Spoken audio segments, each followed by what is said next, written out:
ಇವತ್ತು ನಾವು wave analysis ಎರಡು ಸ್ಟಾಕ್ ಅಲ್ಲಿ ಮಾಡೋಣ. ಒಂದು ಸ್ಟಾಕು KPIT, ಇನ್ನೊಂದು ಎಥರ್ ಎನರ್ಜಿ ಲಿಮಿಟೆಡ್ ಅಂತ. ಓಕೆ, KPIT ಸ್ಟಾಕ್ಸ್ನ ನನಗೆ ಪರ್ಸ್ನಲಿ ಯಾರೊಬ್ಬರು ಮೆಸೇಜ್ ಮಾಡಿದ್ರು ನಮ್ಮ ವ್ಯೂವರ್ಲೇನೆ. ಸೊ ನಾನು ಅವರಿಗೋಸ್ಕರ ಇದನ್ನ ಮಾಡ್ತಾ ಇದ್ದೀನಿ. ಇನ್ನೊಂದು ಎಥರ್ ಎನರ್ಜಿ ಲಿಮಿಟೆಡ್, ಅದು ನಾನು ಸೆಲೆಕ್ಟ್ ಮಾಡಿರೋ ಸ್ಟಾಕು. ಓಕೆ, ಸೊ ಇವೆರಡನ್ನ ವೇವ್ ಅನಾಲಿಸಿಸ್ ನ ಡಿಟೇಲ್ ಆಗಿ ಸ್ವಲ್ಪ ಸ್ಟಡಿ ಮಾಡೋಣ.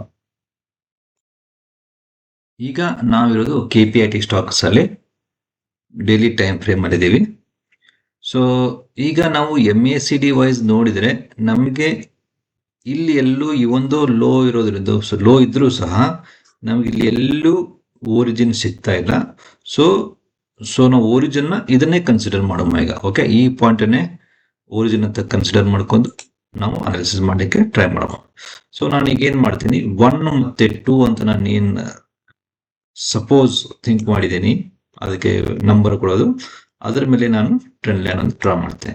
ಸೊ ನನಗೀಗ ನಂಬರ್ ವೇವ್ ಕೌಂಟಿಂಗ್ ಮಾಡಲಿಕ್ಕೆ ನನಗೆ ತುಂಬಾ ಈಜಿ ಆಗುತ್ತೆ ಈಗ. Okay, so this is the way, ಈ ತರನೇ ಮಾಡಬೇಕು. ಸೊ ಈಗ ಇದನ್ನ ನಾನು 0, 1, 2, ಇದನ್ನ 3 ಮತ್ತೆ ಇದನ್ನ 4 ಮಾಡ್ಕೊಂಡು 5ಗೆ ನಾನು ಇನ್ನು ಮೇಲ್ಗಡೆ ಹೋಗುತ್ತೆ ಅಂತ ಥಿಂಕ್ ಮಾಡ್ತೇನೆ. ಓಕೆ, ಯಾಕೆ ಅಂತಂದ್ರೆ ಈ ಟ್ರೆಂಡ್ ಲೈನ್ ನ ಇನ್ನೂ ಸಹ ಇದು ಯಾವುದು ಟಚ್ ಮಾಡಲಿಲ್ಲ. ನಾನು ಯಾಕೆ ಇದನ್ನ ವೇವ್ 3 ಮತ್ತೆ ವೇವ್ 4 ಮಾಡಲಿಲ್ಲ ಅಂತಂದ್ರೆ, ಈ ಟ್ರೆಂಡ್ ಲೈನ್ ಮೇಲ್ಗಡೆನೆ ಇರೋದ್ರಿಂದ ನಾನು ಇದನ್ನ 3 ಮತ್ತೆ 4 ಅಂತ ಕನ್ಸಿಡರ್ ಮಾಡಿದೆ. ಇಲ್ಲಿಗೆ ನಾನು ವೇವ್ 3 ಕಂಪ್ಲೀಟ್ ಮಾಡ್ತಾ ಇದ್ದೀನಿ. ವೇವ್ 3 ನಾನು ಎಕ್ಸ್ಟೆನ್ಷನ್ ಅಲ್ಲಿ ನೋಡ್ತಾ ಇದ್ದೀನಿ. ಇಲ್ಲಿ ಬೇಕಾದ್ರೆ ನೀವು ಈ ತರ ರೀಡ್ ಮಾಡಬಹುದು, 1, 2, 3, 4, ಇದನ್ನು 5 ಅಂತ ಕನ್ಸಿಡರ್ ಮಾಡಬಹುದು. ನೀವು ಇದನ್ನ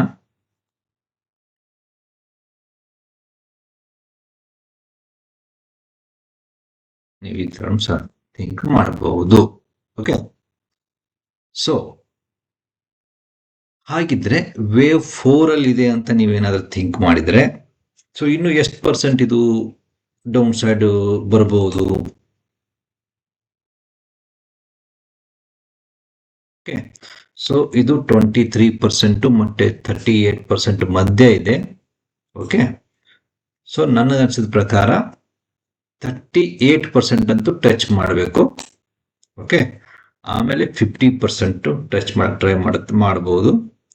ಬಟ್ ಇದು ಯಾವುದೇ ಕಾರಣಕ್ಕೂ 50% ಇಂದ ಕೆಳಗಡೆ ವೇವ್ ಬರಕೂಡದು. ಒಂದು ವೇವ್ 50%ಗಿಂತ ವೇವ್ ಕೆಳಗಡೆ ಬರ್ಲಿಕ್ಕೆ ಸ್ಟಾರ್ಟ್ ಮಾಡಿದ್ರೆ ನಮ್ಮ ಕೌಂಟಿಂಗ್ ನ ಕಂಪ್ಲೀಟ್ ಆಗಿ ಚೇಂಜ್ ಮಾಡಬೇಕಾಗತ್ತೆ. So KPIT at present best to invest at 30% ಮತ್ತೆ 50%ಗೆ. ಸೊ ನೀವು ಇನ್ವೆಸ್ಟ್ ಮಾಡಲಿಕ್ಕೆ ಬೆಸ್ಟ್ ಸ್ಟಾಕ್ ಅಂತ ನನಗೆ ಅನ್ಸುತ್ತೆ.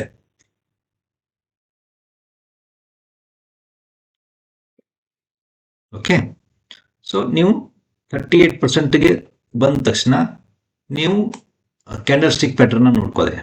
ಓಕೆ, ಸೊ ನೀವು ಅಲ್ಲಿ ಕ್ಯಾಂಡಲ್ ಸ್ಟಿಕ್ ಪ್ಯಾಟರ್ನ್ ನೋಡ್ಕೊಂಡು ನೀವು ಇನ್ವೆಸ್ಟ್ಮೆಂಟ್ ಮಾಡಕ್ಕೆ ಥಿಂಕ್ ಮಾಡಬಹುದು ಅಂತ ನನಗೆ ಅನ್ಸುತ್ತೆ. ಓಕೆ,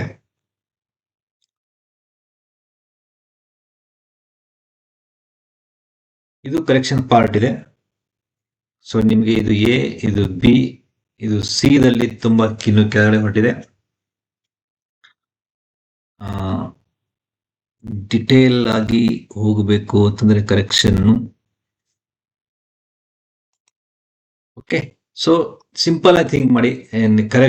ಈ ಕರೆಕ್ಷನ್ ನ ಕೌಂಟ್ ಮಾಡೋ ಇದಕ್ಕೆ ಹೋಗ್ಬೇಡಿ. ಯಾಕೆಂತಂದ್ರೆ ತುಂಬಾ ಕಾಂಪ್ಲೆಕ್ಸ್ ಕರೆಕ್ಷನ್ ಇದೆ. ಅದು ಡಬಲ್ ಕರೆಕ್ಷನ್, ಟ್ರಿಪಲ್ ಕರೆಕ್ಷನ್ ಬರುತ್ತೆ ಅದು. ಓಕೆ, ಸೊ ಆ ಕರೆಕ್ಷನ್ ಬಗ್ಗೆ ನಾವು ತುಂಬಾ ವಿಚಾರ ಮಾಡಿದೆ. ಸೊ ನೀವು ಇಲ್ಲಿಗೆ 38.2 ಮತ್ತೆ 50%ಗೆ ನೀವು ಇನ್ವೆಸ್ಟ್ಮೆಂಟ್ಗೆ ಥಿಂಕ್ ಮಾಡಬಹುದು. ಈಗ ಆಲ್ಮೋಸ್ಟ್ 561 ಇದೆ. ಸೊ ಡೆಫಿನೆಟ್ ಆಗಿ 38% ಟಚ್ ಮಾಡುತ್ತೆ.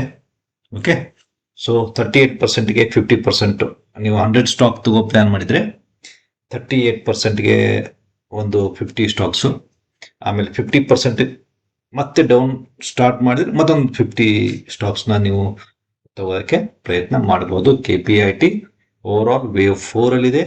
ವೇವ್ 4 ತುಂಬಾ ಕಾಂಪ್ಲೆಕ್ಸ್ ಆಗಿರುತ್ತೆ, ತುಂಬಾ ಪೇನ್ಫುಲ್ ಆಗಿರುತ್ತೆ. ಬಟ್ ನೀವು ಇನ್ವೆಸ್ಟ್ ಮಾಡಿ ಬಿಟ್ರೆ ನಿಮಗೆ ಒಂದು ಒಳ್ಳೆ ಸೊ ನಾಳೆಗೇನೆ ರಿವರ್ಸಲ್ ಆದ್ರೆ ಮಾರ್ಕೆಟು ಸಹ ನಿಮಗೆ 2000 ಮೇಲೆ ಸ್ಟಾಕ್ ಹೋಗೋ ಚಾನ್ಸಸ್ ಇರುತ್ತೆ. ಸೊ ಲಾಂಗ್ ಟರ್ಮ್ ಥಿಂಕ್ ಮಾಡಿದ್ರೆ KPIT ಯಾರಾದ್ರೂ ಇನ್ವೆಸ್ಟೆಡ್ ಇದ್ರೆ ಅದಕ್ಕೆ ಸ್ಟಾಕ್ ಎಷ್ಟೇ ಕೆಳಗಡೆ ಬಿದ್ದರೂ ಸಹ ಅದನ್ನ ಲಾಸ್ ಬುಕ್ ಮಾಡೋ ಸಹವಾಸ, ಅಂದ್ರೆ ಲಾಸ್ ಬುಕ್ ಮಾಡೋದ್ ಬಗ್ಗೆ ಥಿಂಕ್ ಮಾಡಬೇಡಿ. ಡೆಫಿನೆಟ್ ಆಗಿ ಇದು ಮೇಲ್ಗಡೆ ಹೋಗುತ್ತೆ ಅಂತ ನಂದು ಒಂದು ಪರ್ಸನಲ್ ವ್ಯೂ ಇದೆ. ಸೊ ವೇವ್ ಅನಾಲಿಸಿಸ್ ಪ್ರಕಾರ ಆ ಥರ ನಾನು ಥಿಂಕ್ ಮಾಡ್ತೀನಿ. ಬಟ್ ಇದು ನಿಮ್ಮ ರಿಸ್ಕ್ಗೆ ಪಟ್ಟಿರೋದು. ಸೊ ನೀವು ಥಿಂಕ್ ಮಾಡಬಹುದು ನೀವು. ಬಟ್ ನೀವು ಇದನ್ನ long term investment point of view think ಮಾಡಿ. ಸೊ ಒಂದು ವೇಳೆ ನೀವು ಯಾವಾಗ ಲಾಸ್ ಬುಕ್ ಮಾಡ್ಬೇಕು ಗೊತ್ತಾ, ಒಂದು ವೇಳೆ ಇದು 50% ಕೆಳಗಡೆ ಬೆಳೆಯಲಿಕ್ಕೆ ಸ್ಟಾರ್ಟ್ ಮಾಡಿದ್ರೆ, 250 ಅಂಡ್ ಬಿಲೋ ಏನಾದ್ರೂ ಇದು ಸ್ಟಾಕ್ ಹೋದ್ರೆ ನೀವು ಲಾಸ್ ಬುಕ್ ಮಾಡಬಹುದು. ಬಟ್ ಅಲ್ಲಿವರೆಗೂ ಲಾಸ್ ಬುಕ್ ಮಾಡಕ್ ಹೋಗ್ಬಿಡಿ. ಡೆಫಿನೆಟ್ ಆಗಿ ಇದು ಮತ್ತೆ ಅಪ್ಸೈಡ್ ಮೂವ್ ಆಗೇ ಆಗುತ್ತೆ. Wave 4 best time to invest. Okay, so ಇದು ಒಂದು ನನ್ನ personal view. And I am not SEBI registered analysis. ನಾನು ಯಾವುದೇ ರಿಜಿಸ್ಟರ್ಡ್ ಅನಾಲಿಸಿಸ್ಟ್ ಅಲ್ಲ.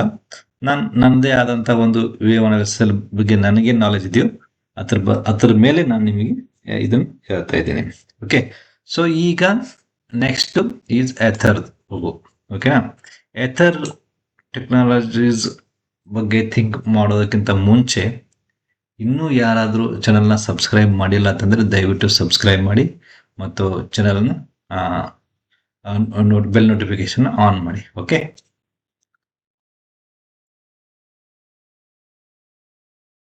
ಈಗ ನಾವಿರೋದು ಎಥರ್ ಎನರ್ಜಿ ಲಿಮಿಟೆಡ್ ಅಂತ. ಇಲ್ಲಿಯೂ ಸಹ ನಾವು daily analysis, daily time frame ಅಲ್ಲೇನೆ ಇದ್ದೀವಿ. ನಾನು ಈಗ ಇದನ್ನ ಮೊದಲಿಂದ ಸ್ಟಾರ್ಟ್ ಮಾಡಿದೆ. ಇಲ್ಲಿ ಏನು ಪಾಸಿಟಿವ್ ಡೈವರ್ಜೆನ್ಸ್ ಆಗಿದೆ MACD, ನಾನು ಇಲ್ಲಿಂದ ಕೌಂಟ್ ಮಾಡ್ತಾ ಇದ್ದೀನಿ. ಓಕೆ, ಸೊ ಇದು ವೇವ್ 1 ಅಂತ ಕನ್ಸಿಡರ್ ಮಾಡಿದ್ದೀನಿ, ಇದನ್ನ ವೇವ್ 2 ಅಂತ ಕನ್ಸಿಡರ್ ಮಾಡಿದ್ದೀನಿ. ಸೊ ನಾನು ಇದನ್ನ ರೀಡ್ ಮಾಡ್ತಾ ಇರೋದು ವೇವ್ 3 ಎಕ್ಸ್ಟೆನ್ಷನ್ ಅಲ್ಲಿ. ಓಕೆ, ವೇವ್ 3 ಎಕ್ಸ್ಟೆನ್ಷನ್ ಅಲ್ಲಿ ನಾನು ರೀಡ್ ಮಾಡ್ತಾ ಇದ್ದೀನಿ. ಆಲ್ಮೋಸ್ಟ್ 361% ಇದು ವೇವ್ 3 ರೀಚ್ ಆಗಿದೆ. ಬಟ್ ನೀವು ಎಲ್ಲಿವರೆಗೂ ಇದರಲ್ಲಿ ಇನ್ವೆಸ್ಟೆಡ್ ಇರಬಹುದು ಅಂತಂದ್ರೆ, ಎಲ್ಲಿವರೆಗೂ ಈ ಟ್ರೆಂಡ್ ಲೈನ್ ಕೆಳಗೆ ಬರಲ್ವಾ market,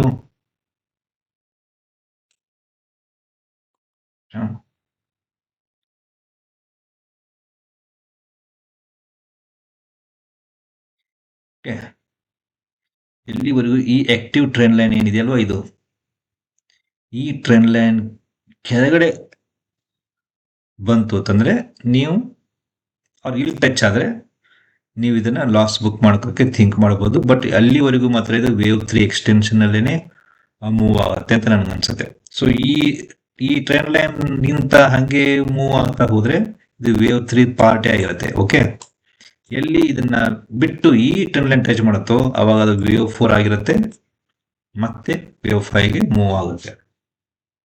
so Ather Energy limited ಮತ್ತೆ KPIT ಸ್ಟಾಕ್ಸ್ ನ ನಿಮ್ಮ ರಡಾರ್ ಅಲ್ಲಿ ನೀವು ಇಡಬಹುದು. ರೈಟ್ ಟೈಮ್ ನಿಮ್ಗೆ ಅಪಾರ್ಚುನಿಟಿ ಸಿಕ್ಕರೆ ನೀವು ಇನ್ವೆಸ್ಟ್ ಮಾಡಬಹುದು ಇದರಲ್ಲಿ. ಓಕೆ, ಸೊ ನಿಮಗೆ ವಿಡಿಯೋಸ್ ಇಷ್ಟ ಆಗಿದ್ದರೆ ಬೆಲ್ ನೋಟಿಫಿಕೇಶನ್ ಆನ್ ಮಾಡಿ ಮತ್ತೆ ಚಾನಲ್ನ ಸಬ್ಸ್ಕ್ರೈಬ್ ಮಾಡಿ.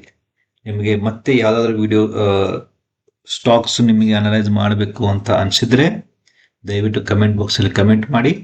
ನಾನು ಮತ್ತೆ ನೆಕ್ಸ್ಟ್ ವೀಕೆಂಡ್ಗೆ ನಿಮಗೆ ಅದನ್ನ ಅನಲೈಸಿಸ್ ಮಾಡೋಕ್ಕೆ ನಾವು ಪ್ರಯತ್ನ ಮಾಡುವ. ಓಕೆ, ಅಲ್ಲಿವರೆಗೂ wish you a very happy weekend. Thank you.